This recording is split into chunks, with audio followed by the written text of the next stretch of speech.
Hello students, welcome eight दीक्षांत edutech. मैं दीपक शर्मा, आपका मैथ्स का टीचर, और आज का ये वीडियो होने जा रहा है हमारा पार्ट 2। टॉपिक वही है फ्रैक्शंस।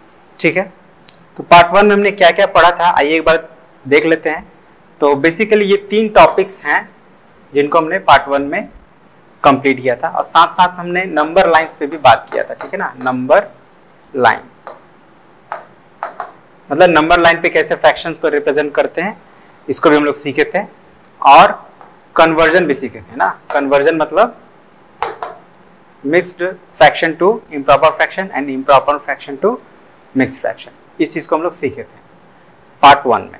इस पार्ट में हम लोग जो 4th नंबर टॉपिक है और 5th नंबर टॉपिक, ये 2 को हम लोग कोशिश करेंगे इसमें कंप्लीट कर लेने के लिए, है ना। जिसमें हम लोग पहले इक्विवेलेंट फ्रैक्शन क्या होता है उसको समझेंगे, डिफाइन करेंगे, और फिर कैसे हम लोग किसी फ्रैक्शन को सिंपलेस्ट फॉर्म में रिड्यूस करेंगे। ठीक है, और इससे रिलेटेड कुछ न्यूमेरिकल्स को भी करेंगे।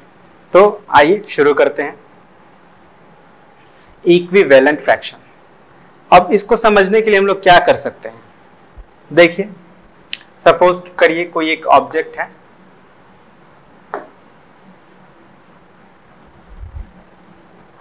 ये एक दूसरा ऑब्जेक्ट है। अब ये सेम साइज के हैं, ठीक है ना, ये दोनों ऑब्जेक्ट सेम साइज के हैं। अब आपने क्या किया कि इसको 3 पार्ट्स में डिवाइड किया। 3 पार्ट्स में नहीं, 3 इक्वल पार्ट्स में। और किसी ने इसको 3 इक्वल पार्ट्स में तो डिवाइड 6 इक्वल पार्ट्स में डिवाइड कर दिया। ठीक है, आप देख रहे हैं ये 6 इक्वल पार्ट्स में डिवाइडेड है और ये 3 इक्वल पार्ट्स में डिवाइडेड है। अब अगर हम इसके एक पार्ट की बात करें तो इसको जब हम एज ए फ्रैक्शन लिखेंगे तो क्या लिखेंगे, 1/3 मतलब 1/3। अब ये जो आप देख रहे हैं इसके हम लोग 2 पार्ट की बात करते हैं, तो इसको एज ए फ्रैक्शन लिखेंगे तो क्या लिखेंगे, 2/6। क्यों? क्योंकि इसमें 2 पार्ट को हम लोग ले रहे हैं और यहाँ टोटल नंबर ऑफ पार्ट 6 है। यहाँ पे एक पार्ट को ले रहे हैं, यहाँ टोटल नंबर ऑफ पार्ट 3 है ना। तो अगर आप ध्यान दें, क्योंकि ये दोनों ऑब्जेक्ट सेम साइज का है और इसको 3 इक्वल पार्ट में डिवाइड किया गया और इसको 6 इक्वल पार्ट में डिवाइड किया गया है, मगर इसका जब हम एक पार्ट की बात करें तो आप इसके 2 पार्ट के बराबर ही हो जा रहा है ना। यानी इसका 1/3 और इसका 2/6 इक्वल हो जा रहा है। ठीक है, देखने में तो ये 2 अलग अलग फ्रैक्शंस लग रहे हैं, दिस इज 1/3 और दिस इज 2/6, देखने में अलग अलग लग रहे हैं, लेकिन इसका एक्चुअली में वैल्यू क्या है, इक्वल है। तो ऐसे फ्रैक्शंस जो देखने में अलग अलग लगे लेकिन उनका वैल्यू सेम हो, ऐसे फ्रैक्शंस को इक्विवेलेंट फ्रैक्शंस कहते हैं हम लोग। ठीक है ना, मतलब हियर 1/3 इज इक्वल टू 2/6। ठीक है, उसी तरह से आप इसके सिर्फ अभी हमने जैसे सपोज करिए 2/6 मतलब 6 पार्ट में डिवाइड किया है तो 2/6 लिख रहे हैं, लेकिन अगर यही सेम साइज का कोई और ऑब्जेक्ट लें और इस बार उसको हम लोग 12 पार्ट में डिवाइड कर दें,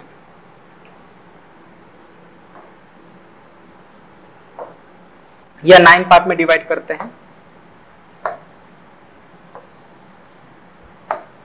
ठीक है, और इस 9 में 3 पार्ट्स को हम लोग शेड कर देते हैं। अब इस 3 पार्ट को अगर हम लोग एज ए फ्रैक्शन लिखे तो क्या लिखेंगे, 3/9। लेकिन अगर आप ध्यान दें तो इसका जो 3 पार्ट है इसके 2 पार्ट के बराबर और इसके 1 पार्ट के बराबर है, मतलब अभी भी ये क्या है, आपस में बराबर ही है तीनों। मतलब क्या, 1/3, 2/6 एंड 3/9, ये तीनों देखने में अलग अलग फ्रैक्शन है लेकिन इनका वैल्यू क्या है, सेम है। तो ऐसे फ्रैक्शंस को ही हम लोग इक्विवेलेंट फ्रैक्शंस कहते हैं। ठीक है, अब अगर इक्विवेलेंट फ्रैक्शन हमें फाइंड करना हो किसी एक पर्टिकुलर फ्रैक्शन का, तो कैसे फाइंड कर सकते हैं उसको थोड़ा सा हम लोग समझ लेते हैं। जैसे ये एग्जांपल लेते हैं 1/3 का। 1/3 एक फ्रैक्शन है। अब इसके इक्विवेलेंट फ्रैक्शंस हमें फाइंड करना हो तो कैसे फाइंड कर सकते हैं, तो 2 तरीका है। एक तो मल्टीप्लिकेशन के थ्रू,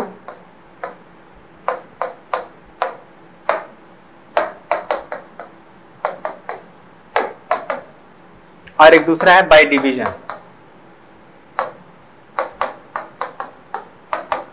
दो तरह से हम लोग किसी भी फ्रैक्शन के इक्विवेलेंट फ्रैक्शंस को फाइंड कर सकते हैं, लेकिन ये मेथड तब भी एप्लीकेबल है जब गिवन फ्रैक्शन अपने सिंपलेस्ट फॉर्म में नहीं हो तब। अगर गिवन फ्रैक्शन अपने सिंपलेस्ट फॉर्म में होगा तो हम लोग डिवीजन मेथड से उसका इक्विवेलेंट फ्रैक्शन नहीं फाइंड कर पाएंगे, है ना। और ये जो मेथड है ये किसी भी फ्रैक्शन का हम लोग इक्विवेलेंट फ्रैक्शन फाइंड करने के लिए अप्लाई कर सकते हैं। जैसे 1/3 ये सिंपलेस्ट फॉर्म में है अपने, है ना, तो इसको हम लोग डिवीजन मेथड से इक्विवेलेंट फ्रैक्शन इसका फाइंड नहीं कर सकते हैं। तो यहाँ पे हम लोग कौन सा मेथड यूज करेंगे, मल्टीप्लिकेशन का मेथड। तो क्या करेंगे, तो जैसे 1/3 है तो हम दोनों ही फ्रैक्शन में 2 से दोनों ही उसके न्यूमरेटर और डिनोमिनेटर में 2 से मल्टीप्लाई कर दिए, तो क्या मिला 2/6। ठीक है, अब हम क्या किए, अगली बार 3 से मल्टीप्लाई कर दिए, तो क्या हो गया 3/9। आपने देखा था पिछली बार भी 1/3, 2/6 और 3/9, है ना। 1/3, 2/6 और 3/9 ये तीनों इक्विवेलेंट फ्रैक्शंस थे। अब अगर हम लोग इसी 1/3 को 4 से मल्टीप्लाई कर दें, 4 से कहने का मतलब है दोनों में, न्यूमरेटर डिनोमिनेटर दोनों में, तो क्या मिलेगा 4/12। अब ये 4/12 क्या होगा, 1/3 का इक्विवेलेंट फ्रैक्शन। हाँ, अब ऐसे देखा जाए तो चारों ही आपस में इक्विवेलेंट फ्रैक्शंस, मतलब हम लोग किसी भी फ्रैक्शन के इक्विवेलेंट फ्रैक्शंस को फाइंड कर सकते हैं। और कितना फाइंड कर सकते हैं, तो हम लोग जितना चाहें उतना फाइंड कर सकते हैं ना। Infinite equivalent fractions can be found of a particular fraction. ठीक है ना। अब डिपेंड करता है आपकी कितनी रिक्वायरमेंट है। अभी जैसे 4 की रिक्वायरमेंट थी तो हमने 4 टाइम्स मल्टीप्लाई किया। और याद रखिए वो जो फ्रैक्शन है वो खुद का भी इक्विवेलेंट फ्रैक्शन होता है, ये बात याद रखिएगा, है ना। 5 बोला जाए तो 5 टाइम्स हम लोग मल्टीप्लाई करेंगे तो 5 इक्विवेलेंट फ्रैक्शन मिल जाएंगे। ठीक है ना, बहुत सिंपल है। अब डिवीजन मेथड से हम लोग कब निकाल सकते हैं, तो जैसे सपोज कीजिए कोई एक फ्रैक्शन है 28/36। ठीक है, ये एक फ्रैक्शन है। अब यहाँ पे आप देख रहे हैं ये अपने सिंपलेस्ट फॉर्म में नहीं, सिंपलेस्ट फॉर्म में नहीं है, ये कैसे पता चलेगा, तो अगर कोई फ्रैक्शन के न्यूमरेटर और डिनोमिनेटर के बीच में कोई भी कॉमन फैक्टर होता है तो समझिए कि वो सिंपलेस्ट फॉर्म में नहीं है। और इस सिचुएशन में उसको हम लोग डिवीजन के मेथड से उसका इक्विवेलेंट फ्रैक्शन फाइंड कर सकते हैं। तो देखिए यहाँ पे आप पाएंगे कि 28 और 36 दोनों ही 2 से डिविजिबल है, तो दोनों को अगर हम 2 से डिवाइड कर दें तो हमें क्या मिलेगा 14/16। तो अब ये 14/16 क्या मिला हमें, 28/36 का एक इक्विवेलेंट फ्रैक्शन मिला। ठीक है, चलिए अभी भी आप देख रहे हैं कि ये 28 और 36 4 से भी डिविजिबल है, मतलब दोनों ही 4 से डिविजिबल है, तो 4 से डिवाइड भी कर सकते हैं हम लोग। तो क्या मिलेगा 7/9। तो डिवाइड करके हम लोग सिर्फ यही 2 इक्विवेलेंट फ्रैक्शन फाइंड कर पाए, है ना, क्योंकि इसके अलावा कोई दूसरा कॉमन फैक्टर है ही नहीं, है ना। तो बस आप समझ गए होंगे कि डिवीजन के प्रोसेस से हम लोग बहुत लिमिटेड इक्विवेलेंट फ्रैक्शन फाइंड कर सकते हैं, लेकिन बाय मल्टीप्लिकेशन मेथड से हम लोग जितना चाहे उतना इक्विवेलेंट फ्रैक्शन फाइंड कर सकते हैं। तो आई होप आपको समझ में आ गया होगा कि कैसे हम लोग डिवीजन और मल्टीप्लिकेशन के थ्रू किसी फ्रैक्शन के इक्विवेलेंट फ्रैक्शन को फाइंड कर सकते हैं। तो अब नेक्स्ट टॉपिक है reduce a fraction into its simplest form. तो अभी जो मैंने यहाँ पे बताया बेसिकली यही है, वो कोई भी एक ले लीजिए, जैसे 72 डिवाइडेड बाई 81। अब ये जो फ्रैक्शन है ये सिंपलेस्ट फॉर्म में नहीं है। क्यों नहीं है, अगर कोई फ्रैक्शन सिंपलेस्ट फॉर्म में है तो उसका मतलब क्या, और नहीं है तो उसका मतलब क्या। तो चलिए अभी समझते हैं इसको। कोई भी फ्रैक्शन का अगर कॉमन फैक्टर आपको मिल जाता है 1 के अलावा तो समझिए कि वो सिंपलेस्ट फॉर्म में नहीं है। अभी आप देखेंगे 72 और 81 ये दोनों ही 3 से डिविजिबल है, इसका मतलब कि ये अपने सिंपलेस्ट फॉर्म में नहीं है। तो हम क्या करेंगे, इसको 3 से डिवाइड कर देते हैं।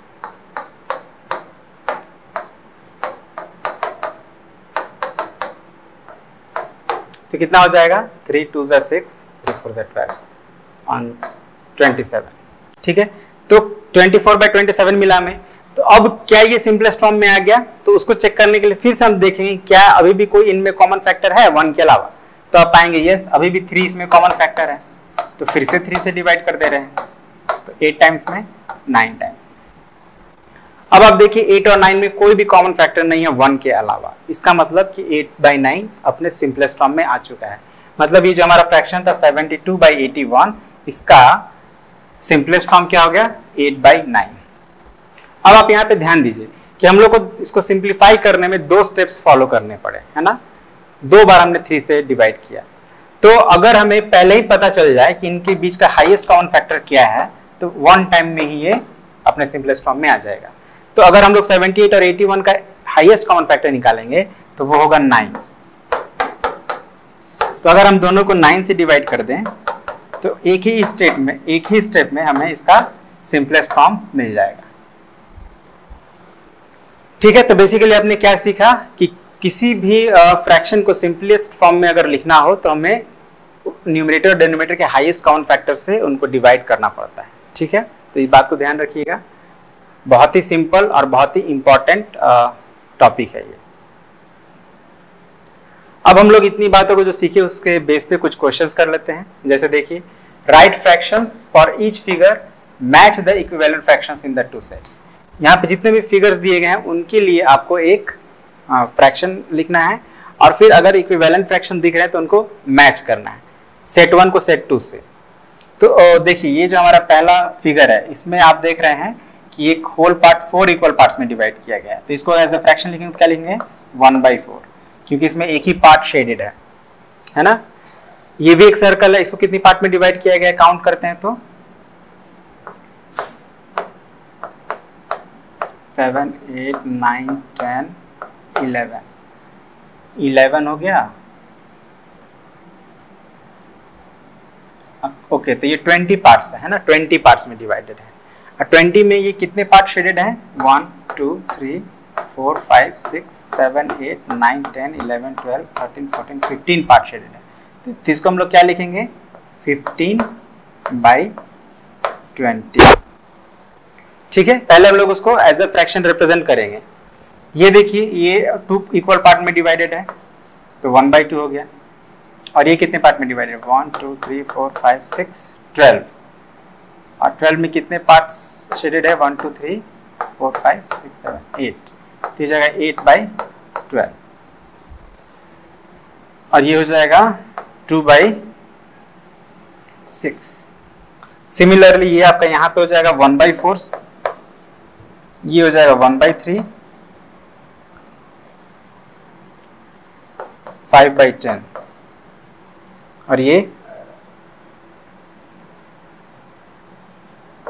12/16।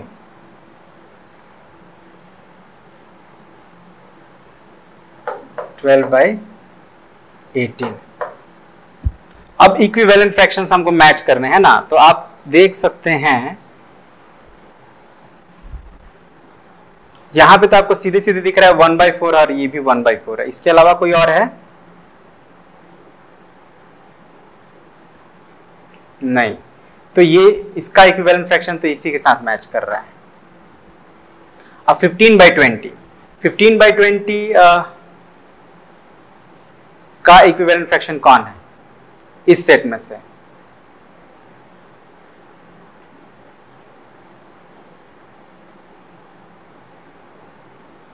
तो उसके लिए हमें क्या करना पड़ेगा, तो हम लोग क्या करते हैं इसको सिंपलेस्ट फॉर्म में रिड्यूस कर लेते हैं ना। तो 15/20 को रिड्यूस करेंगे सिंपलेस्ट फॉर्म में तो ये 3 से कैंसिल होगा, 5 से कैंसिल होगा 3 टाइम्स में और ये हो जाएगा 4 टाइम्स में, तो ये हो गया 3/4। अब देखिए यहाँ पे कोई ऐसा है जो 3/4 हो रहा है, तो हाँ ध्यान दीजिए ये हो जाएगा 4 से 3 टाइम्स में और 4 से 4 टाइम्स में। मतलब इसका जो इक्विवेलेंट हो रहा है वो हो रहा है ये वाला फिगर। ठीक है, अब यहाँ पे 1/2 है और यहाँ पे 5/10 है, ये 5/10 आपका हो जाएगा 1/2, तो ये इससे मैच करेगा। 1/3, तो ये देखिए 4 2 ज़ा 8 और 4 3 ज़ा 12, ये 2/6 हो जाएगा आपका 1/3। मतलब ये इससे मैच हो जाएगा। बचा कौन, ये बचा है 2/3, तो 6 2 ज़ा 6 3 ज़ा, मतलब ये इससे मैच हो जाएगा। ठीक है, तो हमने क्या किया, सबको पहले एज अ फ्रैक्शन रिप्रेजेंट किया, फिर उसको हम लोग सिंप्लीफाई किए और फिर जो मैच कर रहा था उसको मिला दिए, दैट्स ऑल। ठीक है, अब right 5 equivalent fractions for each of the following. तो ये तो बहुत इजी है,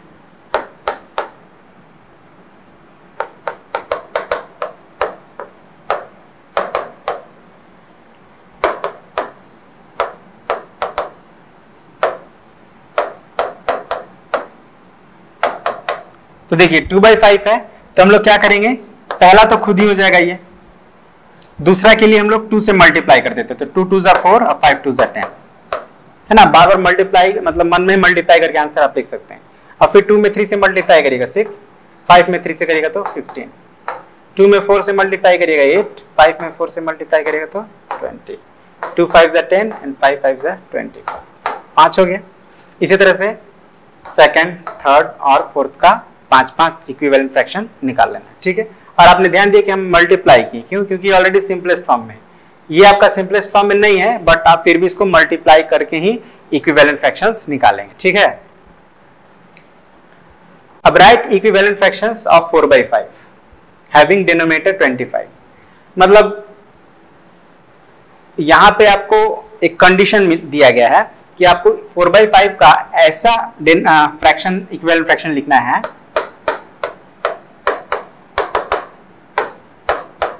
जिसका डिनोमिनेटर क्या होना चाहिए, 25 होना चाहिए, मतलब यहां पे आपको भरना है। तो आप ऐसे कर सकते हैं, हियर इसको अगर हम x मान लें तो आपको पता है कि इक्विवेलेंट फ्रैक्शन के क्रॉस मल्टीप्लिकेशन इक्वल होते हैं, मतलब x into 5 is equal to 4 into 25, तो x इज इक्वल टू क्या हो जाएगा, 4 इंटू 25/5, मतलब 20, x का वैल्यू 20 हो गया, तो मतलब आपका आंसर क्या हो जाएगा, 5/25, ठीक है, यही आंसर हो जाएगा, ठीक है। तो इसी तरह से आप यहां भी कर सकते हैं आसानी से। इसमें आपका न्यूमरेटर 8 है, मतलब 4/5 को लिखिए और न्यूमरेटर 8 और नीचे आपका x मान लीजिए, y मान लीजिए, फिर वही again cross multiplication, x into 4 is equal to 8 into 5, और फिर x का वैल्यू निकाल लीजिए जो आएगा, फिर उसको पुट कर दीजिएगा, वही हो जाएगा। जैसे सपोज कीजिए 8 का वैल्यू यहाँ पे आना चाहिए, x का वैल्यू आना चाहिए 10, तो लिख दीजिए इज इक्वल टू 8/10, वो हो जाएगा आंसर, ठीक है। तो बहुत इजी है। अब सिमिलरली जैसे यहाँ पे अभी मैंने बनाया था वैसे ही यहाँ पे खाली जगह है, खाली बॉक्स है, आप इसको x मान लीजिए और फिर x का वैल्यू फाइंड कर लीजिए, वही हो जाएगा आपका आंसर, ठीक है। यहाँ भी आप इसको y मान लीजिए, किसी को कहीं पे z मान लीजिए, कहीं पे a मान लीजिए, और वही क्रॉस मल्टीप्लिकेशन करे उसका वैल्यू निकाल लीजिए, तो आपका आंसर आ जाएगा, ठीक है। सेम हियर, यहाँ भी वही करना है आपको, और देखिए ये भी वही है जैसे हम लोग कर रहे थे अभी। हाँ, अब ये आगे हमें यहाँ पे चेक करना है, यहाँ पे 2 फ्रैक्शंस दिए गए हैं, हमें चेक करके बताना है कि ये फ्रैक्शंस इक्विवेलेंट है या नहीं। तो इजी है ये भी, पहले लिख लेते हैं।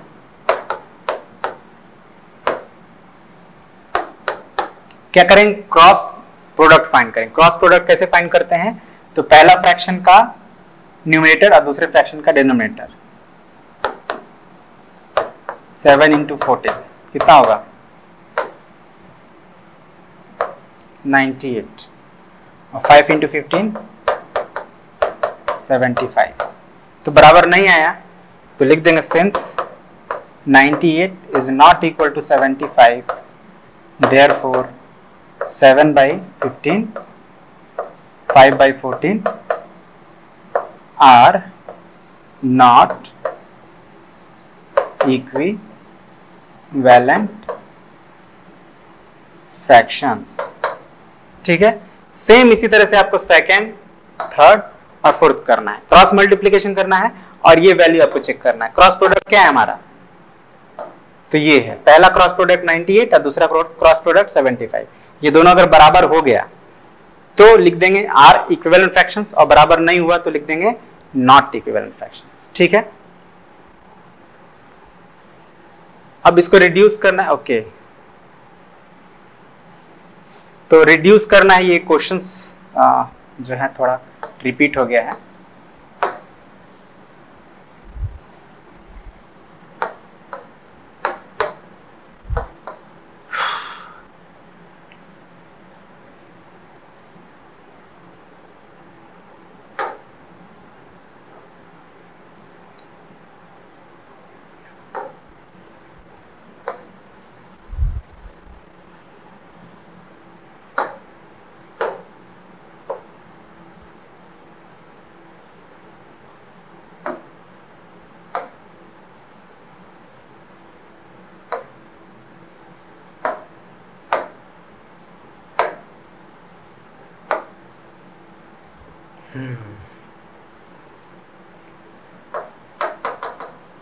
चलिए, तो ये क्वेश्चंस हम लोग नेक्स्ट पेज पे बना लेते हैं, ठीक है। Reduce following into simplest form.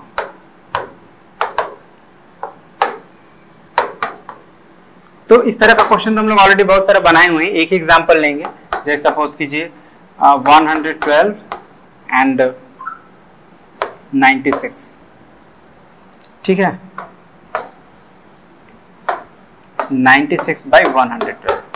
अब इसको हमको रिड्यूस करना है सिंपलेस्ट फॉर्म में, तो हम या तो 1 बाई 1 करें, जैसे आप देख रहे हैं कि दोनों ही इवन नंबर तो 2 से डिवाइड हो जाएगा, या हम क्या कर सकते हैं, दोनों का HCF फाइंड कर लेते हैं, 96 और 112 का रफ में। 96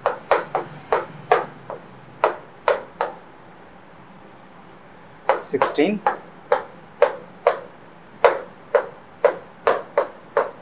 ओके, तो HCF क्या हो गया, 16 आ गया। तो हम लोग 96 को भी 16 से डिवाइड कर दे रहे हैं और 112 को भी 16 से डिवाइड कर दे रहे हैं, ठीक है। तो 96 को 16 से डिवाइड करेंगे तो 6 आएगा और इसको करेंगे तो 7 आएगा,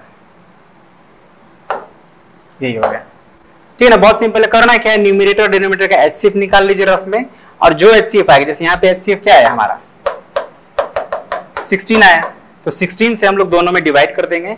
डिवाइड करने से जो आंसर आएगा वो हमारा हो जाएगा simplest form of the given fraction, ठीक है। बहुत सिंपल है। ओके, अब ये एक क्वेश्चन है वर्ड बेस्ड क्वेश्चन, इसको हम लोग सॉल्व कर लेते हैं, उसके बाद हमारा आज का ये वीडियो कंप्लीट हो जाएगा। तो आसिफ के पास 30 टॉफीज है ना, कमल है 27 टॉफीज और मीना है 20 टॉफीज, मतलब इनके पास इतने टॉफी रखे हुए हैं। उसके बाद क्या होता है, एक हफ्ते बाद आसिफ जो है 10 टॉफी खा गया अपना, ठीक है। तो अब पहले इस इंफॉर्मेशन को हम लोग लिखते चलते हैं। Number of toffees Asif had 90, ठीक है। तो the fraction he ate up, the fraction of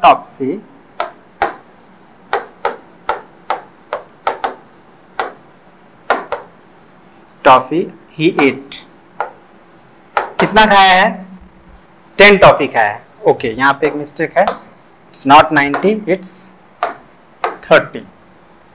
Asif के पास 30 टॉफी था और खाया कितना है, वो 10 खाया है, मतलब 10 को ऊपर लिखेंगे, 30 को नीचे लिखेंगे, टोटल नंबर नीचे लिखते हैं और जो उसमें खा गया या जिसकी बात कर रहे हैं वो ऊपर रहता है। तो कितना हो जाएगा, ये सिंप्लीफाई करेंगे तो 1/3। Okay, similarly the fraction of toffee, कौन, आसिफ 10 खाया ना, कमल कितना खाई है,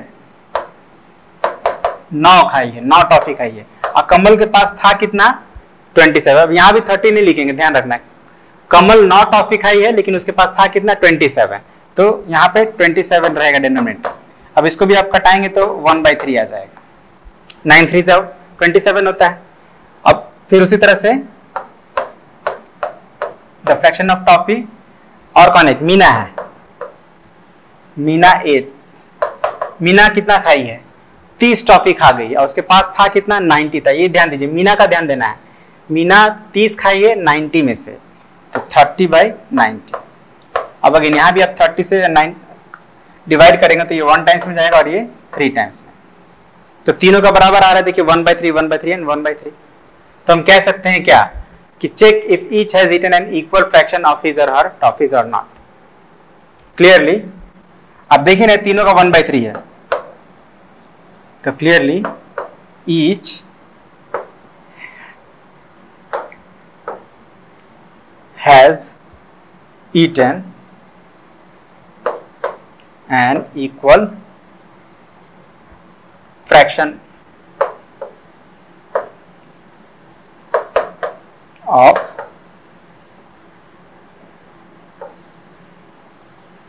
ट्रॉफीज, ठीक है। तो इसी के साथ आज का ये वीडियो कंप्लीट हो जाता है। एक बार हम थोड़ा देख लेते हैं क्या क्या हमने पढ़ा, क्या क्या कंप्लीट किया।